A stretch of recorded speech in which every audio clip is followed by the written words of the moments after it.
Okay, 7th grade, I want to explain to you today how to diagram adjective clauses. This is a bit of a tricky concept, so you'll need to practice a little bit. The main thing you need to remember is that a clause is different from a phrase because it has a what and a what. Right, a subject and a verb. So essentially, it's like you're diagramming two separate sentences and then connecting them with a dotted line. If you'll look in your grammar books on page 185, which is your homework, you'll see that all of the examples have sentences connected with dotted lines. The question you might ask is, why is it connecting at different places? Why are some connecting from subject to subject, some from the predicate nominative? Because when you draw the arrow back to the noun or pronoun that's being described by the relative, you're connecting them.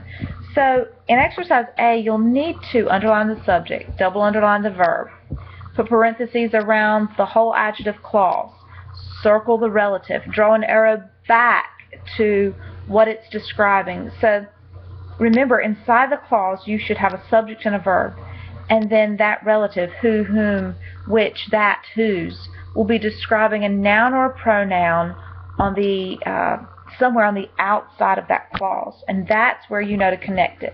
It's a lot like diagramming a compound sentence because you have two subjects, two verbs, but you're not connecting them with the chair because the chair is for the conjunction, and or but or nor for yet. You're just connecting them with a dotted line. There's no chair there. Okay, I'm going to give you some diagram skeletons to help you work through these for the first time, and we're going to do a few together.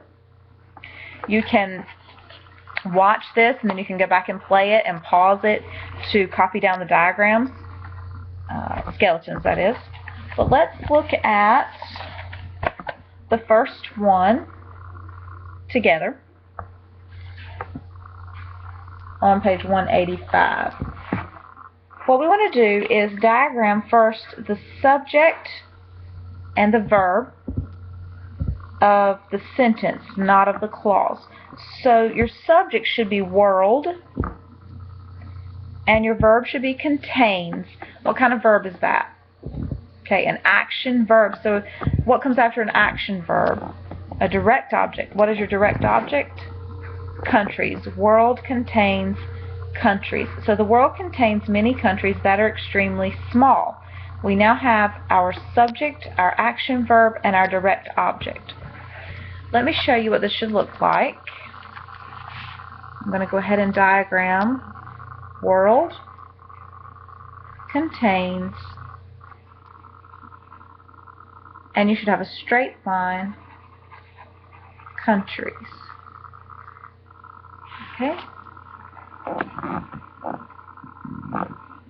Here is the diagram skeleton.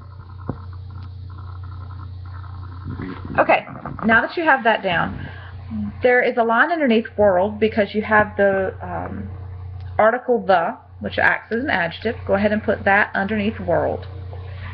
And then you have the adjective many, which should go underneath countries because it's describing countries. Now, you've got essentially the sentence is diagrammed. What about the adjective clause? The adjective clause is starting with the relative that are extremely small. The relative is acting as the subject. You always connect from the relative, no matter where the relative is, you always connect your diagram from the relative to whatever it's describing. It should either be describing the subject or the direct object or the predicate nominative, okay? Your verb of your clause is are, which is a what kind of verb? Linking verb. So we're either looking for a predicate nominative or a predicate adjective. Which one is it? Okay. Small would be a predicate adjective.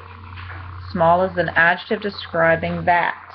And you have a line underneath small, which should be extremely. Again, describing small. This is what your diagram should look like at this point. If I can get it lined up right. Let me give you the skeleton for number 2.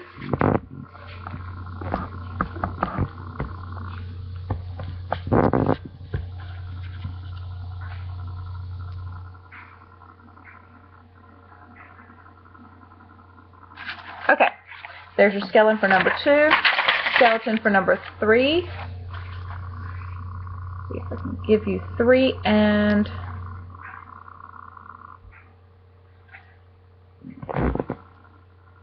4 extends down. Okay, and of course you can pause your video. Here is your skeleton for number 5 to get you started.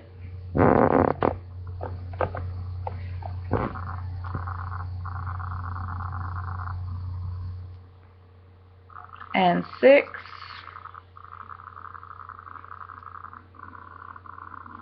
Okay. Number 7 and 8, you only have 8 of them.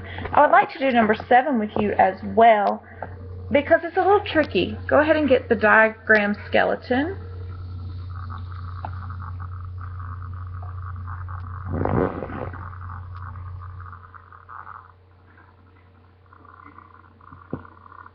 Okay, there's 7, there's 8.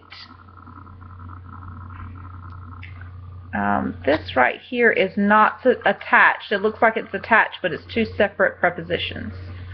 Okay? Number 7. Let's do 7 together. You notice I already wrote in Western Hemispheres. Those are both capitalized, so they're considered one word. They go together, one thing. We don't need to separate those like an adjective. El Salvador is the Western Hemisphere's smallest country that is not an island. So, what is the subject of your sentence? Good. El Salvador. And your verb is, which is a linking verb. That's why you have that slanted line there for your diagram. So we're looking for a predicate nominative or predicate adjective. El Salvador is country. Country has to be your predicate nominative. And you have some describing words underneath country. Okay, you've got the Western Hemisphere's smallest. How do you know what goes where? Okay, well, it's going to go in order. And if you notice, there's a jutting out part of the diagram underneath Western Hemispheres, and that is where you put the, because the is describing Western Hemispheres. Western Hemispheres is describing country. And then, of course, smallest is the last word underneath country. Now, look at our adjective clause. The adjective clause, another one that starts with the relative that. That is not an island. Okay?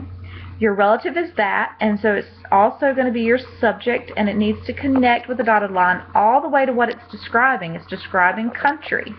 Okay? Your verb is, which is a what kind of verb? Linking. So we're looking for a predicate nominative or predicate adjective. Again, we have a predicate nominative, which should be island. And that leaves you with 2 words describing. We rarely have anything under our verb because we haven't done a lot with adverbs, but you should know by being in my class.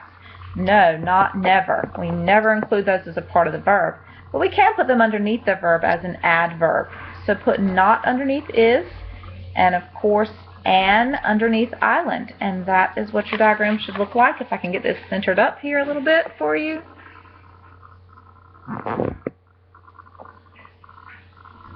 Okay? And those are your skeletons. Have fun with page 185 and diagramming, and we'll go over those on Monday. Have a good weekend.